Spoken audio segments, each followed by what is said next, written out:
Assalamualaikum warahmatullahi wabarakatuh. Saya Fitri Sri Rezeki. Di sini saya dari kelompok 8 BKI 2B. Pada kali ini saya akan membahas tentang dakwah pada fenomena BKI dalam tinjauan filsafat Islam. Yang pertama, saya akan menjelaskan tentang apa itu bimbingan dan konseling Islam. Bimbingan merupakan suatu proses bantuan yang diberikan oleh seseorang kepada individu yang sedang bermasalah agar mereka dapat mengetahui segala permasalahan yang mereka hadapi sehingga dapat tercapai kesejahteraan hidupnya. Yang selanjutnya yaitu mengenai konseling Islam. Konseling Islam merupakan suatu aktivitas memberikan bimbingan atau pelajaran dan pedoman pada hidup yang meminta bimbingan yang disebut dengan klien. Dalam hal ini, bagaimana seharusnya seorang klien dapat mengembangkan potensi, akal dan pikirannya, kejiwaannya, keimanannya, dan keyakinannya, serta dapat menanggulangi problematika hidupnya dengan baik dan benar, secara mandiri dan berparadigma kepada Al-Quran dan As-Sunnah. Jadi, yang dimaksud dengan bimbingan konseling Islam merupakan suatu proses pemberian bantuan oleh seseorang ahli atau yang disebut dengan konselor kepada individu yang disebut dengan konseli yang mengalami kesulitan dalam menangani masalahnya, berlandaskan Al-Quran dan As-Sunnah agar mencapai hidup yang lebih baik dengan tujuan dunia dan akhirat. Sehingga konselor atau orang yang memberi bantuan konselingnya dalam mempraktikannya sesuai nilai-nilai Islam. Bimbingan konseling Islam ini adalah suatu disiplin ilmu yang sangat penting. Mengapa demikian? Karena dibutuhkan oleh banyak individu dalam memecahkan masalah secara mandiri. Bantuan yang diberikan oleh bimbingan konseling Islam dapat berupa pertolongan di bidang mental dan dalam bidang spiritual. Selanjutnya, mengenai pengertian dakwah. Dakwah berasal dari bahasa Arab yaitu da'a, yad'u, dan da'watan, yang berarti menyeru, memanggil, mengajak, dan mengundang. Yang selanjutnya, mengenai pengertian dakwah.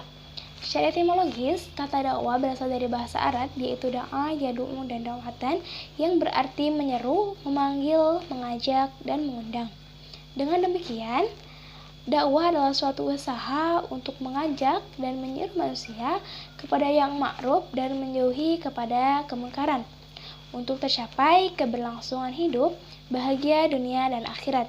Dengan dakwah, manusia tetap dalam fitrahnya untuk berada dalam kebaikan. Jika dakwah memiliki beberapa komponen, yaitu da'i, mad'u, materi, metode ataupun media, maka dalam praktik bimbingan konseling Islam hanya terdiri dari dua komponen, yaitu konselor sebagai orang yang melakukan bimbingan dan klien sebagai orang yang memerlukan bantuan bimbingan atau orang yang bermasalah. Selanjutnya, yaitu mengenai pengertian filsafat Islam.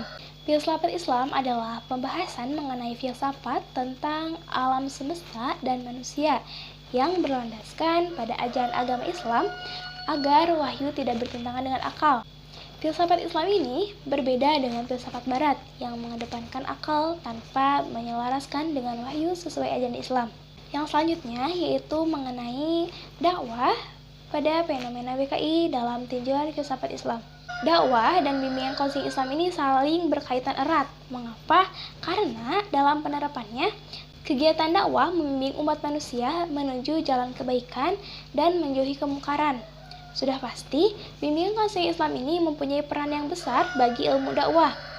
Metode-metode yang digunakan dalam dakwah dapat digunakan terhadap bimbingan konseling Islam. Metode bimbingan konseling Islam ini dapat menyelesaikan permasalahan batin manusia, sedangkan pendekatan agama melalui metode dakwah. Selain dari itu, filsafat Islam juga mempunyai tujuan untuk menjelaskan pada manusia bahwa wahyu tidak bertentangan dengan akal. Mengapa? Karena berlandaskan ajaran agama Islam. Dengan begitu, filsafat Islam akan menciptakan kedekatan seorang hamba dengan penciptanya agar lebih bertanggung jawab terhadap kewajibannya. Selain dari itu, dakwah juga bisa dikaitkan dengan komunikasi. Begitu pula dengan bimbingan konseling Islam. Mengapa demikian?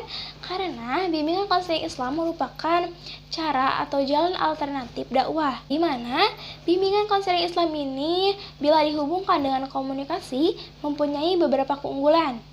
Yang pertama yaitu wawancara, yang kedua group guidance, yang ketiga perilaku audiens, yang keempat direktif dan non-direktif, yang kelima rasional dan emotif, dan yang keenam yaitu konseling klinikal. Mungkin hanya sekian yang dapat saya sampaikan, kurang lebihnya mohon maaf. Wabillahi taufiq wal hidayah. Wassalamualaikum warahmatullahi wabarakatuh.